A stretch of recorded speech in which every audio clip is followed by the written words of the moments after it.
Videocast number 91, Tiger Year. Tiger Year is one of the first structured years in the Cub program.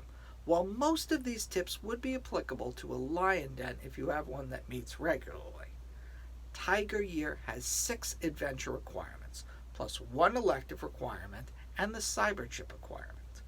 But there's also the How to Protect Your Children from Child Abuse Parent's Guide as well.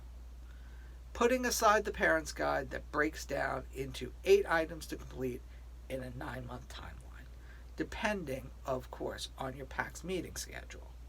Tiger Rank is designed for different families to take a turn at running a meeting or a set of meetings, and if it's done correctly, this can work out well for the den and can set up involvement for years to come, all the way through the Boy Scouting program. By having each parent get involved in the role of leader, firstly you get to suss out who has good leadership potential and who does not. Leadership specifically over young kids and their frazzled parents is not easy, and it's not for everyone. But what it does do is show parents it doesn't need to be that hard and can make a real impact on the program and the Scouts. It also takes the burden off the leader in charge of having to do everything. The trick to this actually working, though, is planning. You need to set up the situation for success by doing some pre-work. It's one thing to ask parents to help without specifics attached, but it's wholly something else to have what they call in the business a SMART goal. That's specific, measurable, attainable, relevant, and time-based. But to get to your SMART goal, you need to first break down the tasks that need to be completed. With the 7 adventures, each has at least 1 required, and a few pick 1 or 2 or 5 types. That gives you 22 items, plus between 3 and 7 items for the elective. As the leader, make the choices of what you plan to do, thinking about what can be achieved as a group activity through local go-see-its, such as building birdhouses at the local Home Depot. When you have a list of den-specific activities, put them all out on index cards and time box them to how long you're expecting them to take.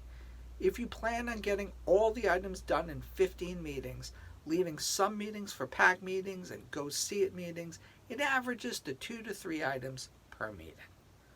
Then plan on having a parent meeting and have them pick items that are most interesting to them and are able to prepare for. Letting parents choose something that is specific, the task on the card, measurable, the Cubs learning or experiencing the task, attainable, the whole requirement process is attainable, and tested by years of use. It's relevant that the adventures themselves and time-based, which is the time boxing task, make it hard for a parent not to help. By doing this with all the parents in a visual way, you sort of twist the arms of the parents through peer pressure. Your job as a Tiger leader, other than the choices you have selected, is to keep everyone on task. By time boxing all the requirements in the 15 meetings, which is about 5 months, it allows you to pick up if something gets dropped without having to really scramble. All of this makes it easier the next time you have to ask for help, as they will have had a good experience because you planned it right. But this is what works for us. Take what you like, leave the rest, and as we say in Woodbedge, feedback is a gift. Leave yours below in the comments with all the hope we can learn together. I'm Scoutmaster Dave, and this was a look into your Tiger Year.